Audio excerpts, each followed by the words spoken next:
ఒకరికొకరు.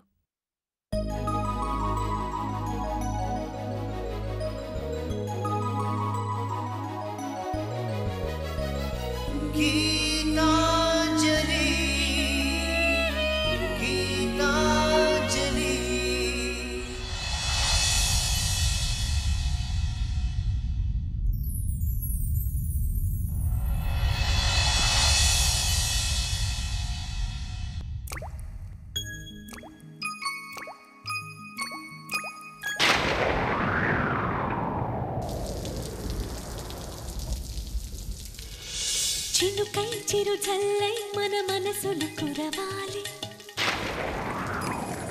పూవై పొదరిల్లై ఎదలల్లుకు పోవాలి.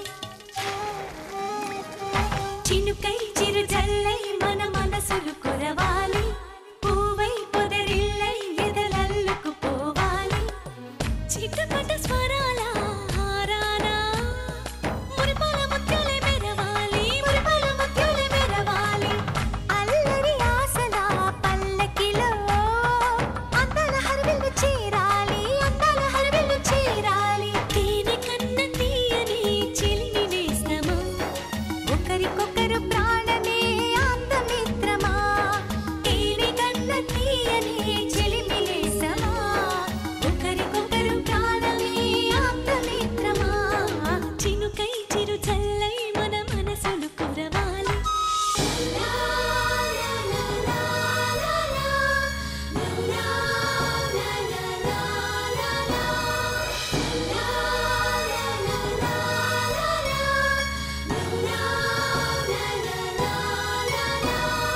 గుండె గూడులో బాధైతే చిరునవ్వు గువ్వ నా తోడంట,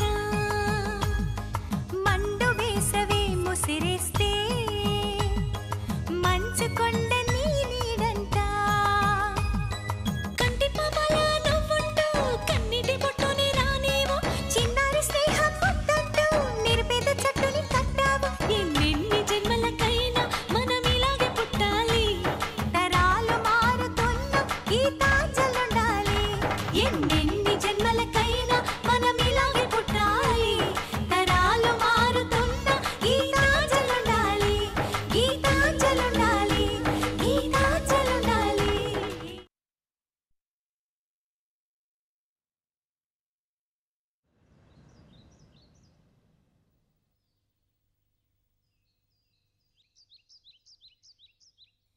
నిన్నెక్కడికెళ్ళావు? మా అమ్మని చూడాలనిపించింది, వెళ్ళాను. మీ అమ్మగారు ఎలా ఉన్నారు? ఏమో చూడలేదు. అదేంటి? అవును, నేను ఆ ఇంటికి వెళ్ళేసరికి అక్కడ రౌడీలున్నారు. రౌడీలా? అవును, చంద్రం గారు నన్ను ఇక్కడికి తీసుకొచ్చి మీకు అప్పగించినప్పుడు నా కోసం రౌడీలు వెతుకుతున్నారు అని చెప్పారు, గుర్తుందా? అవును, అందుకే హాస్టల్లో ఉంటే ప్రమాదమని చంద్రం గారు ఇక్కడ ఉంచమన్నారు. కరెక్టో దినా, ఆ రౌడీలే అనుకుంటాను.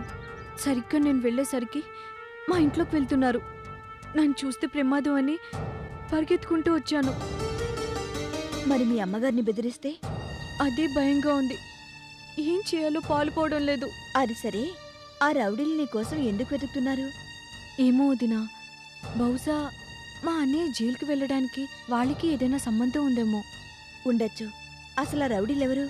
అదే తెలీదు. అది తెలుసుకోవడానికి చంద్రం గారు ట్రై చేస్తున్నారు. అసలు మీ అన్నయ్య ఆ నేరం చేశాడా? అదే తెలియడం లేదు. అన్నయ్య చేశానని ఒప్పుకున్నాడట, కానీ నాకు నమ్మకం లేదు. అన్నయ్య అలాంటి వాడు కాదు, చాలా మంచివాడు. వాడి బతికిలా జైలు పాలవుతుందని అనుకోలేదు. ఎలా ఉన్నాడో ఏమో, ఆ జైల్లో ఎంత నరక యాతన అనుభవిస్తున్నాడో. ఏడోకమ్మా తులసి, చంద్రం గారు తప్పకుండా మీ అన్నయ్యని బయటికి తీసుకొస్తారు.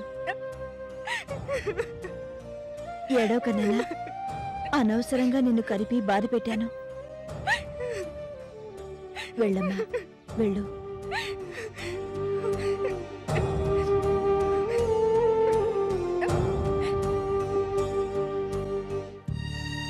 తులసి ఇక్కడున్నంతకాలం ఈయన గారు ఏ రోజు ఏ సమస్య తీసుకొస్తారోనని భయంగా ఉంది. అదే కాక నా కళ్ళు కప్పి పారిపోయి అరకులో అంజలిని పట్టుకుంటారేమోనని భయంగా ఉంది. అదే జరిగితే అంజలి మరింత కష్టాల పాలవుతుంది. అలా జరగకూడదు.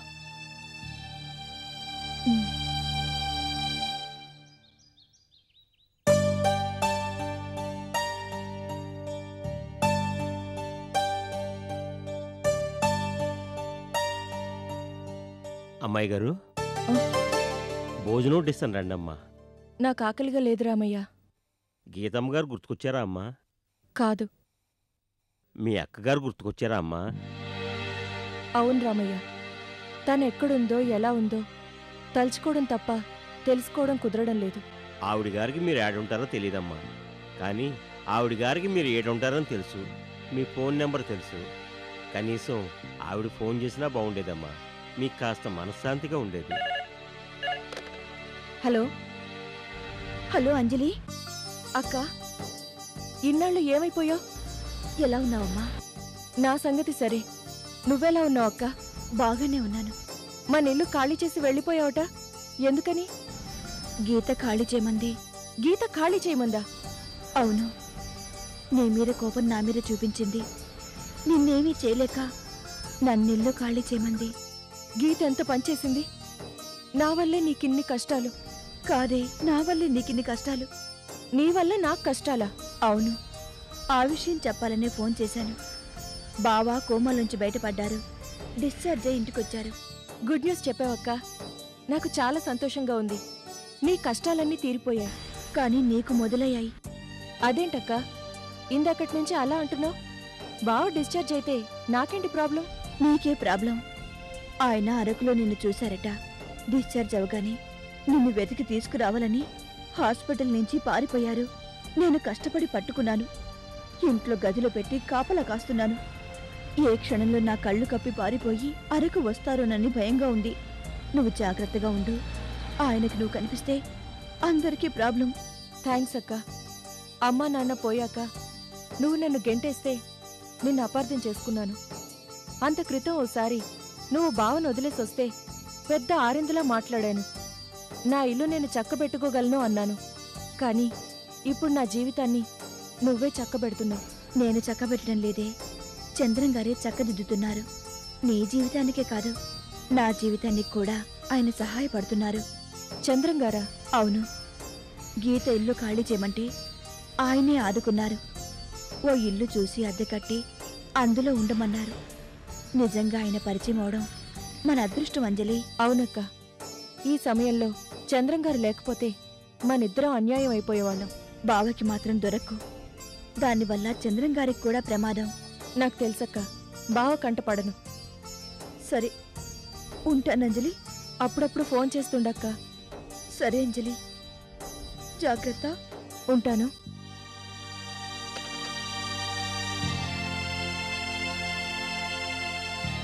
గీత ఎంత పనిచేసింది? దానికి నా మీద ఎందుకింత కోపం? ఎందుకింత కక్ష? ఒకప్పుడు ఎలా ఉండేది, ఇప్పుడు ఎందుకిలా మారిపోయింది?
గీత, ఎప్పుడొచ్చావే? జస్ట్ ఇప్పుడే వచ్చానే. ఏంటమ్మా గీత, ఇంత వర్షంలో వచ్చావేంటి? బాగా తడిసిపోయావు. పర్వాలేదు పిన్ని, నా సంగతి సరే. అంజలి, నా ఫోటో మీద చినుకులు పడితేనే తట్టుకోలేవు. నీ ఇల్లంతా ఇలా కురుస్తూ ఉంటే నేనెలా తట్టుకోగలను? నాకిది అలవాటేనే. అసలు ఇది ఇల్లేనా? ఈ నీళ్ళేంటి, ఆ కురవడం ఏంటి? ఈ ఇంట్లో ఎలా ఉండగలుగుతున్నారు? చెప్పింది కదమ్మా, మాకిది అలవాటే. ఈ ఇల్లు ఎప్పుడు ఇలాగే కురుస్తుందా? ఎప్పుడు కురవదే, వర్షం వచ్చినప్పుడే కురుస్తుంది. ఇలా కురుస్తూ ఉంటే ఎక్కడ ఉంటారు, ఎక్కడ తింటారు, ఎక్కడ పడుకుంటారు, ఎలాగే? మరీ అంత ప్రాబ్లం లేదులేవే. ఈ నీళ్లు తుడిచేసి ఆ గిన్నెలు అలా ఉంచేస్తే చాలు. మంచాల మీద కంచాలు పెట్టుకొని తింటాం, తినేసి అక్కడే పడుకుంటాం. అంజలి, వర్షం నీళ్లలో ఆడుకోవడం బాగుంటుంది. ఆ నీళ్లలో పడవలు వదలడం బాగుంటుంది. కానీ జీవితం తుఫాన్లో పడవ ప్రయాణం కాకూడదు. నువ్వు నవ్వుతూ చెప్పినా నీ నవ్వు వెనక చిన్న బాధ ఉంది. నేను నీ ఫ్రెండ్నే, ఈ మాత్రం తెలుసుకోలేనా? అమ్మా గీత, మీ ఇంటితో ఈ ఇంటిని పోల్చుకోకమ్మా. చిన్నప్పటి నుంచి ఏదుంటే అదే అలవాటవుతుంది. అలవాటైంది ఎంత కష్టమైనా బాధ అనిపించదు. మా అంజలికి కూడా అంతే. అంతేనా అంజలి?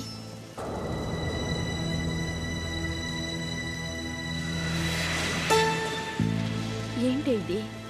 తలంచుకొని ఏడుస్తున్నావు. నీ కన్నీళ్ళు ఈ నీళ్లలో పడితే నాకు కనిపించవనా?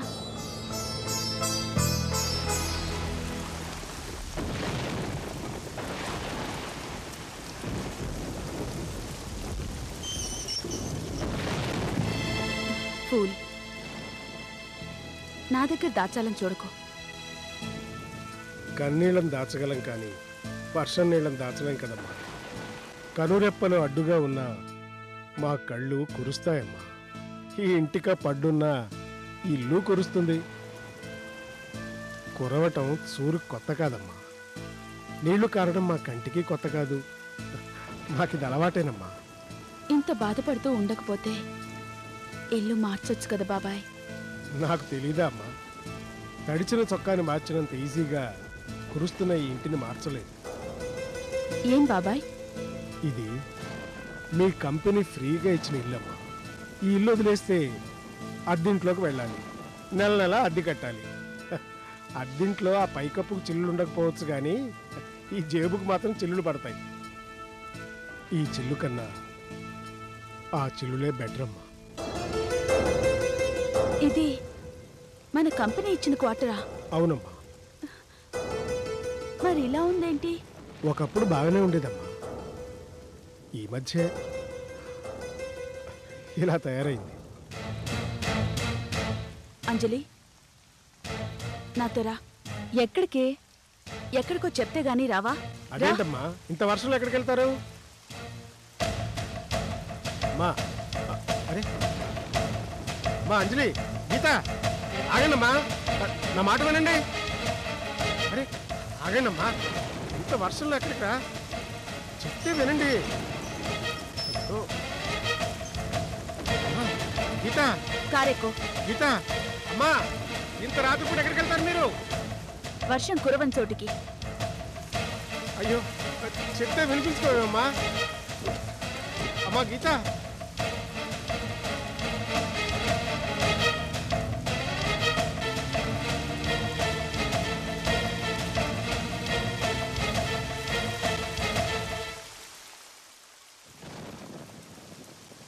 గీత ఎక్కడికి వెళ్ళింది? అంజలి ఇంటికండి. ఇంత వర్షంలోనా?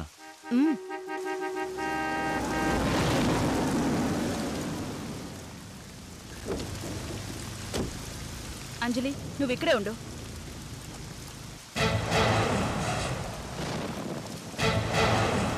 Daddy, daddy!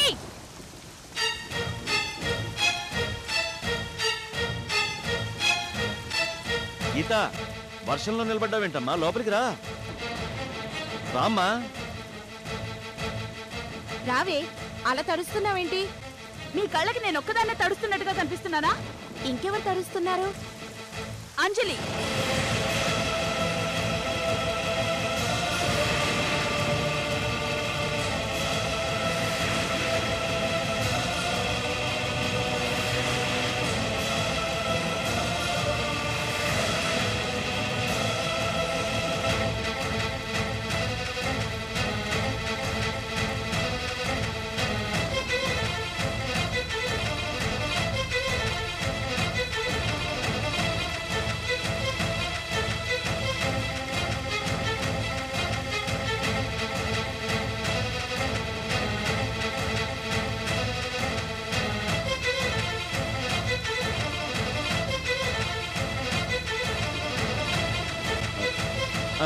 అమ్మా గీత గొడుగు తీసుకోమ్మా.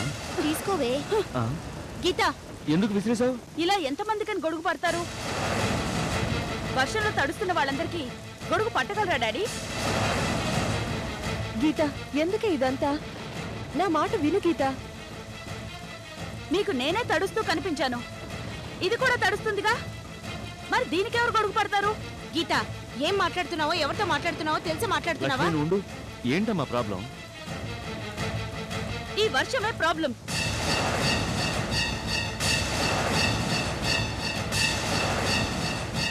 కాస్త అర్థమయ్యేలా చెప్పమ్మా. డాడీ, నారాయణరావు బాబాయ్కి మీరిచ్చిన క్వార్టర్ ఇల్లులా లేదు, ఆకాశంలో ఉంది. ఆకాశం కురుస్తున్నట్టు ఇల్లంతా కురుస్తోంది. కిందంతా నీళ్లు, కూర్చోడానికి చోట్లేదు, పడుకోవడానికి ప్లేస్ లేదు. మీరింత మంచి ఇంట్లో ఉంటూ మీ దగ్గర పనిచేసే బాబాయ్కి అలాంటి ఇల్లు ఇవ్వడం న్యాయమా డాడీ? చెప్పండి డాడీ, దానివల్ల ఇది అన్యాయం అయిపోతుంది. అందుకే దీనికి న్యాయం చేయడానికి నేను నిర్ణయం తీసుకున్నాను. ఏంటమ్మా నిర్ణయం?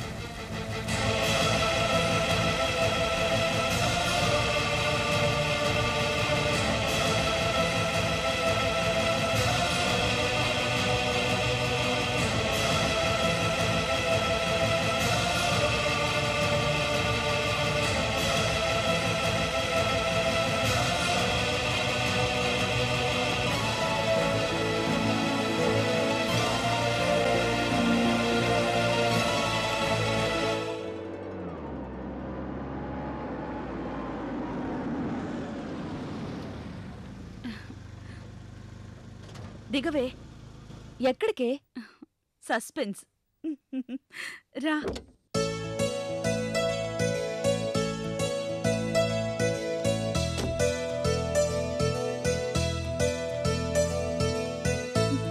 దిగు. ఏంటి ఇది? సస్పెన్స్ అన్నాను కదా, నోరు మూసుకొని దిగు. దిగు.